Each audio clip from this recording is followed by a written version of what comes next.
Incêndio atinge loja de tecido em Florianópolis. A estrutura foi toda destruída e casas próximas estão interditadas. Ainda existe a possibilidade de o fogo retornar. A área vai ser monitorada por pelo menos 2 dias. Menino morre com um tiro na cabeça. A polícia investiga se realmente o disparo foi acidental. Homem acusado de matar um policial civil vai a júri popular em Lages. Crime aconteceu no ano passado. Motorista publica vídeo na internet dirigindo a 238 km por hora. O registro que foi postado na internet foi gravado na região de Irani, no meio-oeste de Santa Catarina. O trecho faz parte da BR-282, uma das principais rodovias que corta o estado. Contorno viário da Grande Florianópolis. Início das obras depende de licença do IBAMA. Agricultores pedem a liberação de verbas para a construção de reformas de habitações. Não é só a questão econômica, mas é a questão da própria autoestima, né? Para as famílias, para os agricultores. Dia Mundial da Dança. Atividades acontecem em várias cidades do estado para marcar a data. Notícias da redação desta terça-feira já está no ar.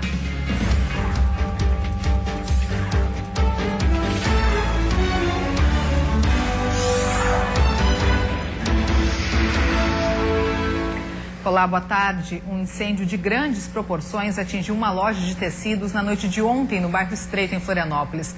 Parte da estrutura desmoronou e moradores das residências próximas ao imóvel tiveram que abandonar suas casas. Ninguém se feriu e a área deve ser monitorada pelos próximos 2 dias. A loja de tecidos, que chamava a atenção pela arquitetura diferenciada, foi completamente destruída na madrugada de hoje. O fogo começou por volta das 11 horas da noite e se alastrou muito rápido. Paredes de sustentação do prédio desabaram e preocuparam os moradores. Terrível mesmo, mas foi assustador.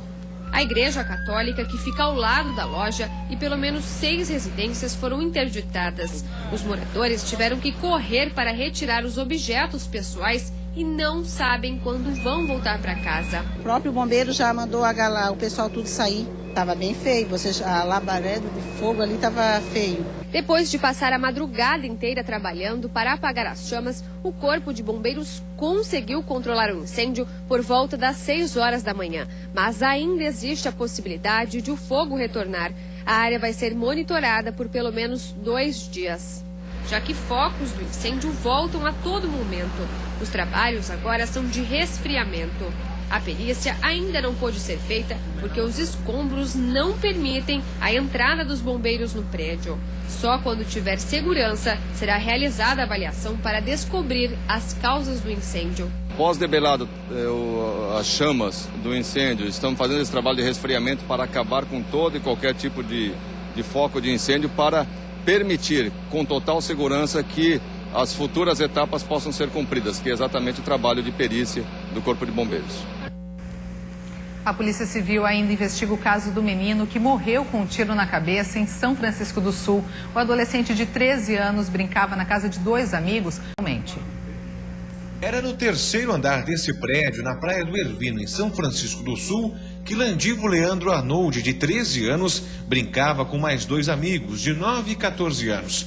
O apartamento pertence ao pai dos amigos dele. Os 3 jogavam videogame, segundo a versão contada à polícia, quando por volta das 10h30 da manhã, o garoto pegou a pistola calibre 7,65 que estava em cima do guarda-roupas. Ao manusear a arma, ele teria disparado acidentalmente contra a própria cabeça.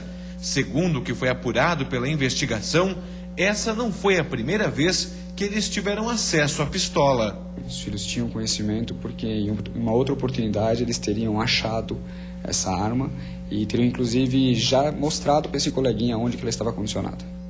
A pistola não era registrada, por isso Zumir Lago, de 55 anos, vai responder pelos crimes de posse ilegal de arma e omissão de cautela, porque a arma estava guardada em local de fácil acesso aos menores. A pistola já foi encaminhada para a perícia. Agora existe um outro procedimento que vai apurar exatamente o que aconteceu. Se foi uma morte acidental, se foi um homicídio culposo em decorrência de alguma brincadeira entre eles. Tudo isso agora a gente só vai conseguir concluir a partir do momento que a gente receba os laudos do Instituto Geral de Perícias.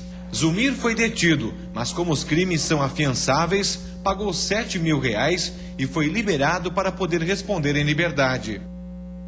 Foi encontrado o corpo do homem que desapareceu no final de semana no balneário Torneiro, em Içara, no sul do estado.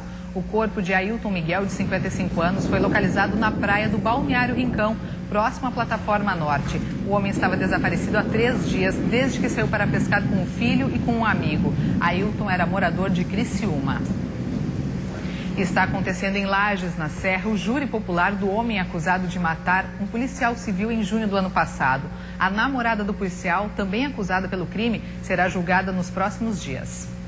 O julgamento está acontecendo no Salão do Júri, no Fórum de Lages. Jeovô Brasil, de 40 anos, está sendo julgado pelo crime de homicídio duplamente qualificado. Ele e a amante, Maharishi Blui do Amaral, são acusados de terem matado o policial civil Ari dos Santos em junho do ano passado. Maharishi era namorada do policial. O julgamento dela ainda não foi marcado. Pela manhã, foram exibidas 2 horas e 7 minutos de provas audiovisuais. À tarde, a exibição continua. Ao todo, serão mais de 5 horas de exibição de provas em vídeo. Só depois serão ouvidas 3 testemunhas de defesa no plenário do Salão do Júri. E por último, por volta das 4 horas da tarde, é que o réu deve ser interrogado. Aí sim, então, a instrução plenária estará encerrada e iniciaremos os debates orais com o Ministério Público falando primeiro. 7 jurados compõem a mesa de julgamento. Segundo o juiz, a sentença deve sair durante a madrugada. Essa exibição demora, ela é bastante demorada, né? E depois temos testemunhas de plenário, temos que interrogar o réu. Então é pelas peculiaridades do caso que vai se tornar demorado. No dia 17 de junho, o policial civil Ari dos Santos teve o corpo encontrado em um acidente de trânsito na BR-116, em Correia Pinto. Segundo as investigações, a causa da morte não teria sido acidente, e sim um homicídio cometido pela namorada Maharishi e o então amante dela, Jeovã. A ideia dos acusados era ocultar o corpo no interior de Correia Pinto. Um laudo médico comprovou a causa da morte por hemorragia interna, causada por espancamento. A família do policial está acompanhando o julgamento e pede justiça. A família está ansiosa para que isso venha acontecer, né? Porque realmente o que aconteceu é inacreditável no país. Uma pessoa que sempre esteve do lado do bem, acabou acontecendo o que aconteceu com ele. A 14ª Brigada de Infantaria Motorizada, unidade que representa o Exército Brasileiro em Santa Catarina, tem um novo comandante. A passagem de comando aconteceu hoje pela manhã. O general de brigada Richard Fernandes Nunes ocupa a partir de agora o cargo que estava sendo desempenhado interinamente pelo coronel de infantaria Wilson Soares Júnior. Natural do Rio de Janeiro, o general Richard foi promovido ao atual posto no dia 31 de março e nomeado ao cargo pela presidente Dilma Rousseff. Antes, ele servia no Centro de Comunicação Social do Exército, em Brasília. Diversas autoridades acompanharam a solenidade, entre elas o governador do estado, Raimundo Colombo.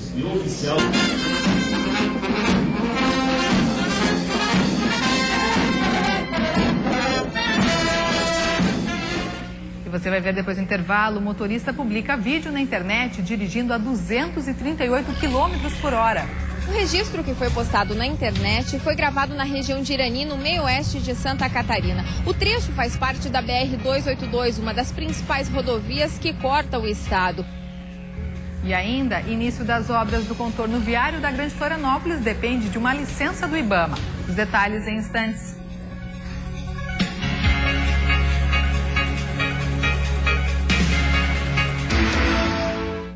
Estamos de volta agora, 1h12. Vamos dar uma olhadinha como está o trânsito na capital. Nas pontes que fazem a ligação ilha-continente, trânsito bastante intenso nos 2 sentidos, principalmente para quem se dirige à ilha de Santa Catarina. Neste momento, 22 graus em Florianópolis. O registro de excesso de velocidade nas rodovias catarinenses tem sido cada vez mais frequente. Um vídeo postado na internet mostra um desses abusos. Um motorista trafega a uma velocidade de 238 km por hora. O vídeo, gravado aparentemente por um carona do veículo, mostra a velocidade inicial marcada no painel de 150 km por hora. Gradativamente, o marcador vai subindo até atingir 238 km por hora. A velocidade é tanta que, em alguns momentos, quem está filmando quase não consegue segurar a câmera. Este inspetor da PRF analisou as imagens. É um flagrante desrespeito às leis de trânsito, é um risco que ele proporcionou para si e para os usuários que transitam ali na rodovia. Não só velocidade, mas também podemos verificar, inclusive, ultrapassagem em local proibido. O registro que foi postado na internet foi gravado na região de Irani, no meio-oeste de Santa Catarina. O trecho faz parte da BR-282, uma das principais rodovias que corta o estado e que já ocupa o segundo lugar no ranking das estradas mais perigosas, perdendo apenas para a BR-101. Os registros como esse têm se tornado comuns nas rodovias catarinenses. Flagrantes da Polícia Rodoviária Federal em fiscalizações comprovaram os abusos. Em Palhoça, na Grande Florianópolis, um veículo chegou a 200 km por hora na via onde o limite é 110. Teve também em Biguaçu um que trafegava a 149. Já em Araquari, outro apressadinho. Nesse, o radar marcou 195 km por hora. Sem falar nesse na BR-101, que estava a 196 km por hora e se justificou dizendo que estava atrasado para o cinema. E após a desistência da empresa contratada através de licitação, o futuro das obras na SC 403 em Florianópolis é incerto. Segundo o levantamento do governo do estado, foram cumpridos apenas 5% do contrato. Pelo planejamento inicial, as obras na SC 403, que dá acesso ao bairro dos Ingleses, no norte da ilha, deveriam ficar prontas em setembro.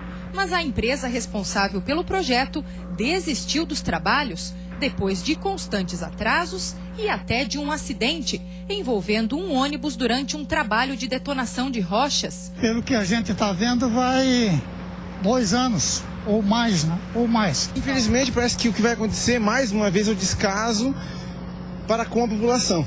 A vencedora da licitação foi a empresa Espaço Aberto. O diretor de planejamento e também engenheiro se defendeu.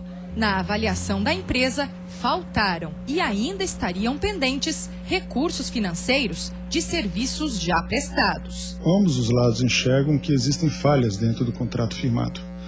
Então, decorrente dessas falhas, tanto por parte de projetos, por parte da ordem financeira, é que nos levou a fazer essa proposta de uma rescisão consensual. Para a Procuradoria-Geral do Estado, que vai formalizar a rescisão nos próximos dias, ainda será preciso avaliar se foram cometidas infrações enquanto o contrato estava em vigor. A obra tinha orçamento de quase 36 milhões de reais, dos quais cerca de 890 mil já haviam sido pagos à empresa.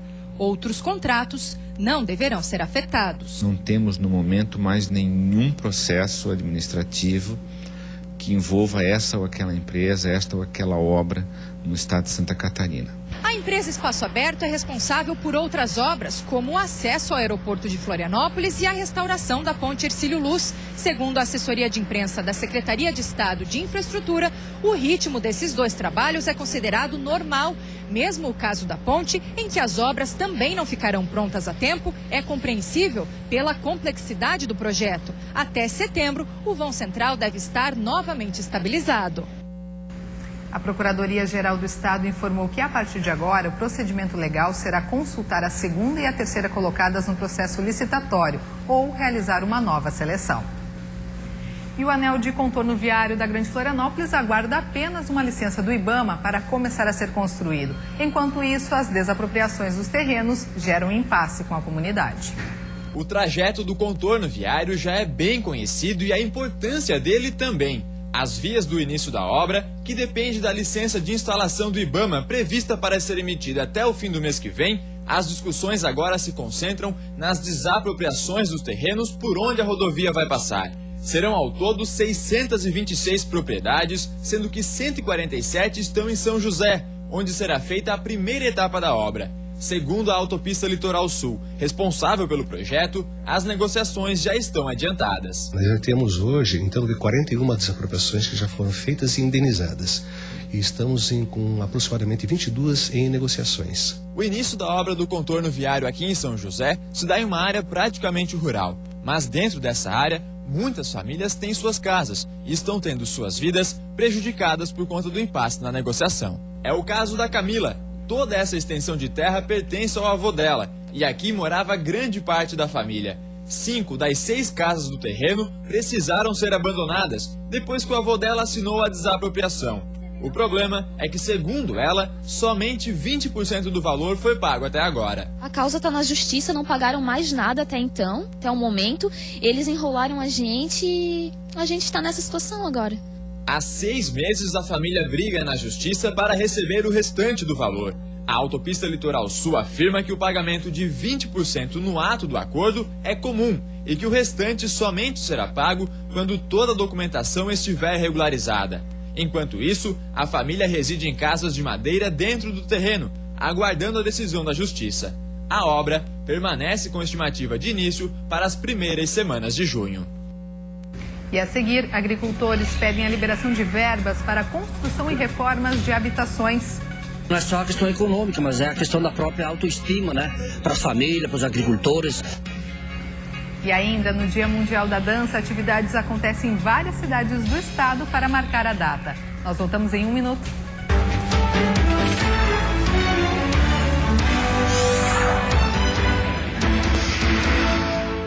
Terça-feira de tempo bom em todo o estado. O sol predomina, mas com algumas nuvens. Já as temperaturas não sobem muito. Confira os detalhes na previsão do tempo.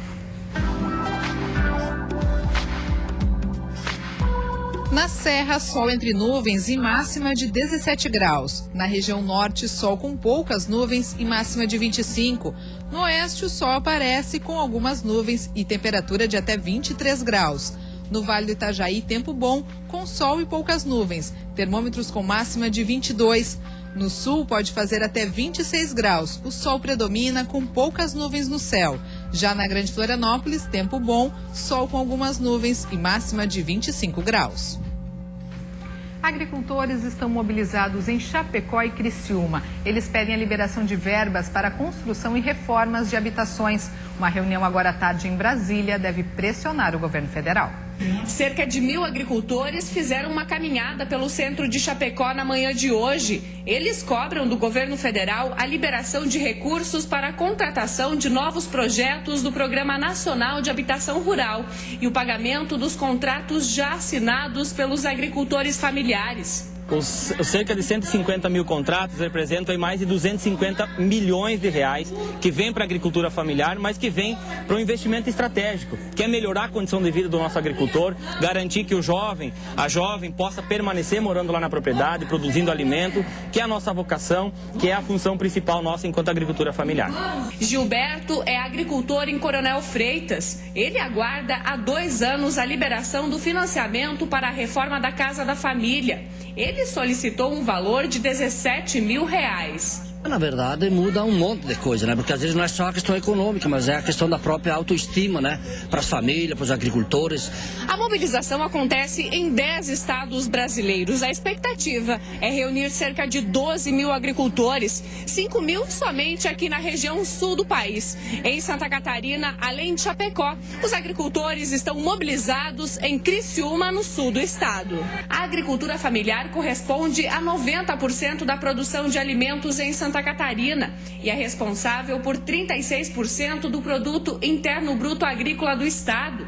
Através destes incentivos, a expectativa é diminuir o êxodo rural e estimular os jovens agricultores para que eles permaneçam nas propriedades. Os diversos jovens que estão iniciando a sua vida, a sua profissão como agricultor familiar, que foram beneficiados com outros programas, seja o Pronaf, seja o crédito fundiário, e agora querem realizar esse sonho de ter a sua casa nova, de poder morar, ter a sua autoestima, o bem-estar, a qualidade de vida.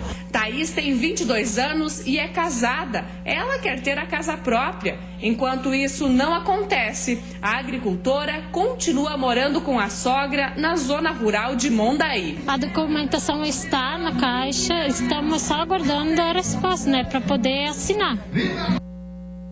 Em nota, a Caixa Econômica Federal disse que até março deste ano, mais de 7 mil famílias do oeste catarinense já foram beneficiadas, totalizando 162 milhões de reais. E hoje é o Dia Mundial da Dança. Essa arte que faz bem para o corpo e para a mente tem adeptos em todo o mundo. Uma atividade que pode ser praticada por homens, mulheres e crianças de todas as idades. E para marcar a data, tem programação especial em várias cidades do estado. Uma delas é Balneário Camboriú. Quem nos traz mais informações é o repórter Rafael Mônaco. Boa tarde, Karina. Boa tarde para você que está em casa. Aqui em Balneário Camboriú está programada uma série de atrações para comemorar justamente o Dia da Dança. E agora eu converso com o Anderson Beluso, que é um dos organizadores desse evento. Anderson, o que está programado para comemorar esse dia? Olha, a Fundação Cultural, o Projeto Oficinas da Educação e a Câmara Setorial de Dança, programamos diversas atividades durante o dia, ainda esta tarde no Teatro Municipal, também à noite, amanhã na Praça Almirante Tamandaré. São eventos durante a tarde, espetáculos voltados às crianças que recebem aulas de dança na educação, no contraturno, por meio do Projeto Oficinas. Eles estarão assistindo espetáculos de dança para inspirar as crianças, para atender uma das metas da política pública de cultura, que é a formação de público. Então, essa é uma das atividades que é voltada ao público infantil.